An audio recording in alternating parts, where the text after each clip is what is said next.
नमस्कार दोस्तों। मेरे शब्द मेरे साथ में आज लेकर आई हूँ मंटो साहब की एक कहानी, आंखें।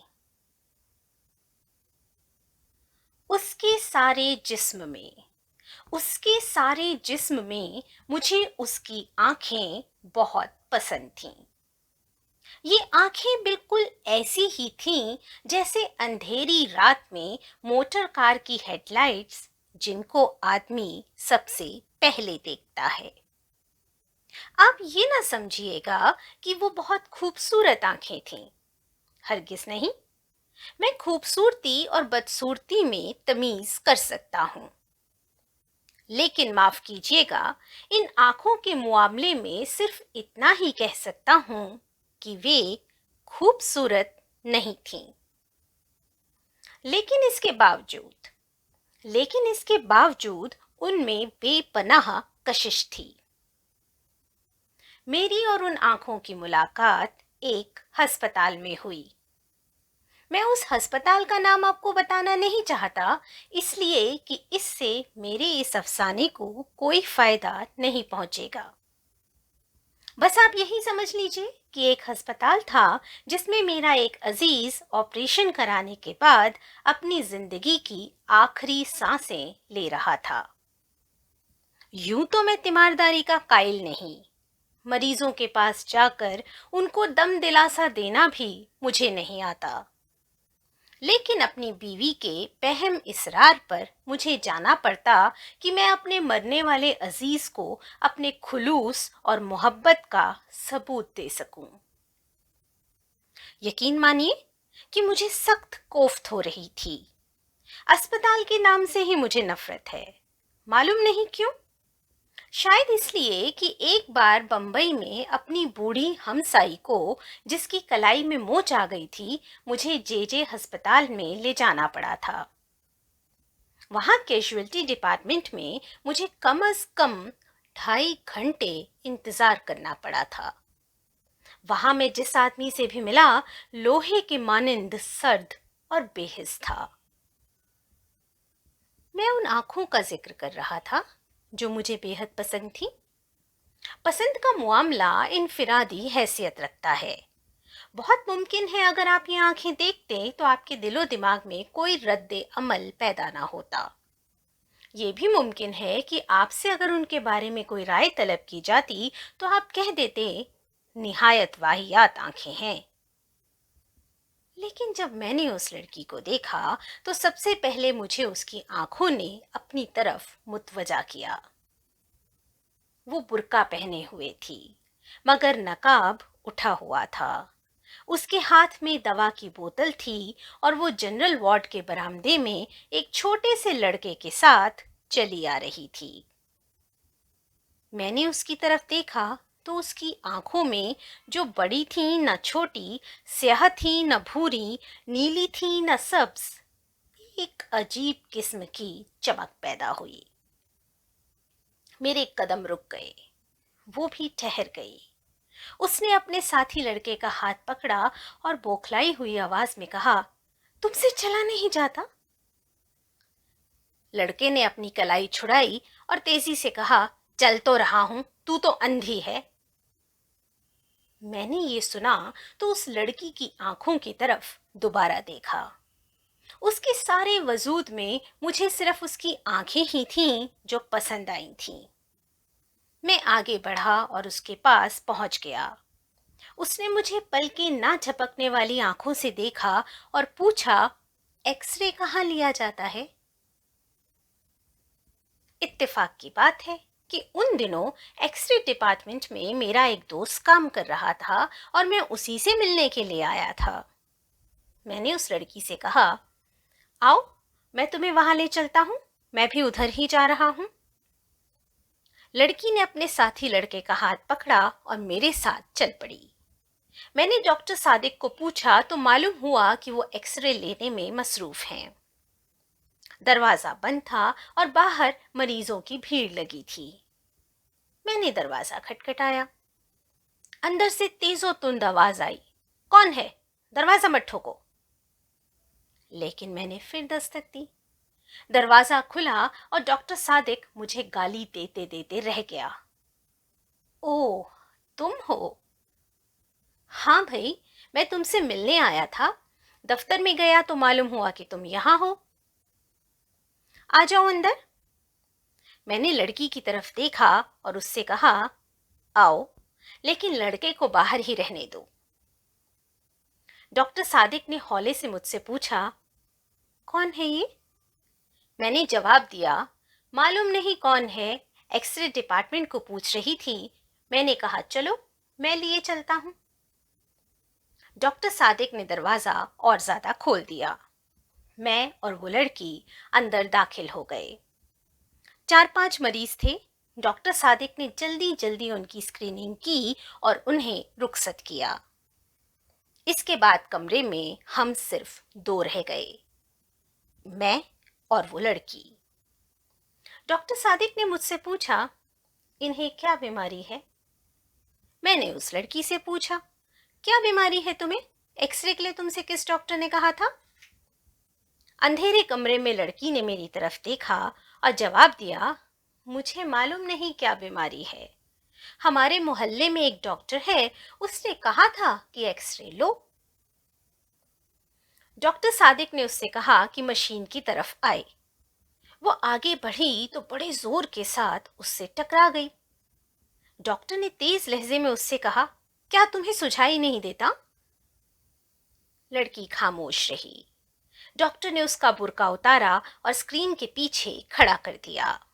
फिर उसने स्विच ऑन किया। मैंने शीशे में देखा तो मुझे उसकी पसलियां नजर आईं। उसका दिल भी एक कोने में काले से धब्बे की सूरत में धड़क रहा था। डॉक्टर सादिक 5-6 मिनट तक उसकी पसलियों और हड्डियों को देखता रहा। इसके बाद उसने स्विच ऑफ कर दिया और रोशनी करके मुझसे मुखातिब हुआ, छाती बिल्कुल साफ है। लड़की ने मालूम नहीं क्या समझा कि अपनी छातियों पर, जो काफी बड़ी बड़ी थीं, दुपट्टे को दुरुस्त किया और बुर्का ढूंढने लगी। बुर्का एक कोने में मेज पर पड़ा था। मैंने बढ़कर उसे उठाया और उसके हवाले कर दिया। डॉक्टर सादिक ने रिपोर्ट लिखी और उससे पूछा, तुम्हारा नाम क्या है? लड़की ने बुर्का ओढ़ते हुए जवाब दिया, जी मेरा नाम हनीफा है। हनीफा। डॉक्टर सादिक ने उसका नाम पर्ची पर लिखा और उसको दे दी। जाओ, ये अपने डॉक्टर को दिखा देना। लड़की ने पर्ची ली और कमीज के अंदर अपनी अंगिया में उड़स ली। जब वो बाहर निकली तो मैं गैर इरादी तौर पर उसके पीछे पीछे था, लेकिन मुझे इसका पूरी तरह एहसास था कि डॉक्टर सादिक ने मुझे शक की नजरों से देखा था। उसे जहां तक मैं समझता हूं, इस बात का यकीन था कि उस लड़की से मेरा ताल्लुक है। हालांकि जैसा आप जानते हैं, ऐसा कोई मामला नहीं था, सिवाय इसके कि मुझे उसकी आंखें पसंद आ गई थीं। मैं उसके पीछे पीछे था। उसने अपने साथी लड़के की उंगली पकड़ी हुई थी। जब वो तांगों के अड्डे पर पहुंचे तो मैंने हनीफा से पूछा, तुम्हें कहाँ जाना है?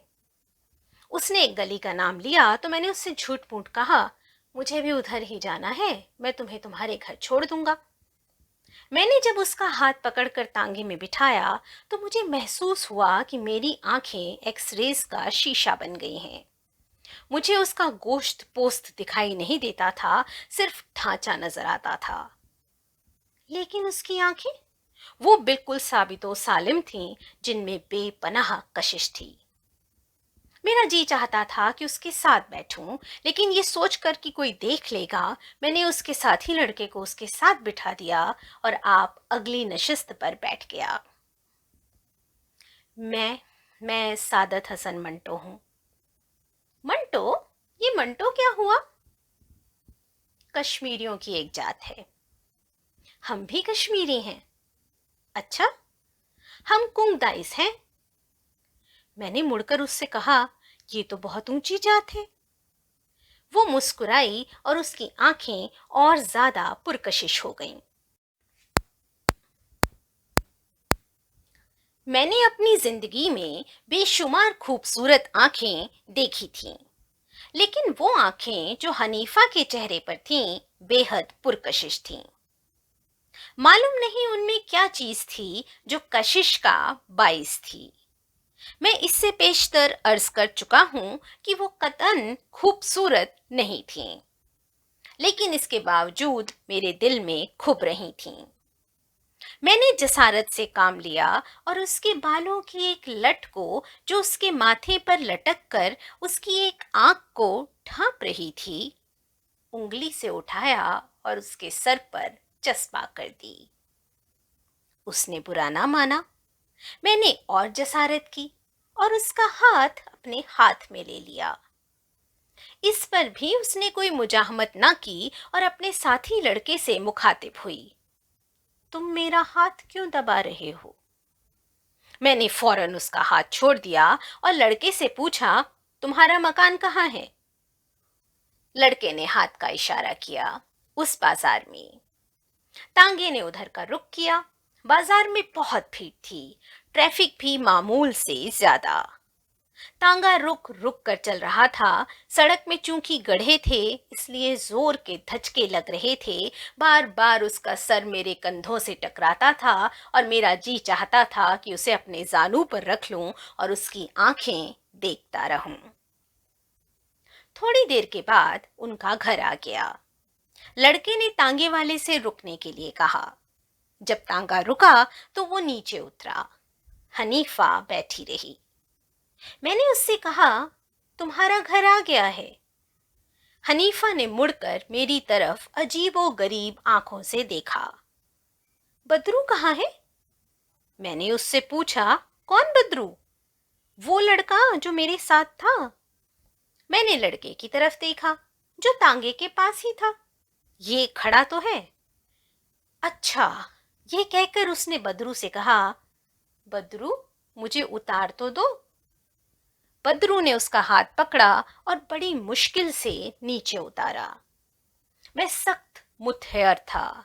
पिछली नशिस्त पर जाते हुए मैंने उस लड़के से पूछा, क्या बात है, ये खुद नहीं उतर सकती? बदरू ने जवाब दिया, जी नहीं, इनकी आंखें खराब हैं, दिखाई नहीं देता। तो दोस्तों, ये थी मंटो साहब की कहानी आंखें। मंटो साहब के अफसाने दिल भेद जाते हैं।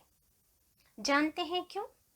क्योंकि उनमें संवेदनाएं हैं, गहरी संवेदनाएं। वे अपने किस्सों को, अपनी कहानियों को आम जीवन से उठाते हैं और उसके बावजूद कुछ ऐसा कमाल कर जाते हैं कि उनकी आंखें आपके दिल तक, अंदर तक भेद जाती हैं। देखिए ना करामात, एक लेखक की जिसने एक अंधी की आंखों पर कुछ ऐसी कहानी गढ़ दी कि ये किस्सा भुलाए नहीं भूलता। कुछ ऐसी ही और कविताओं और कहानियों के साथ फिर आपसे मुखातिब होंगी मैं, अनुपमा सरकार। तब तक के लिए नमस्कार।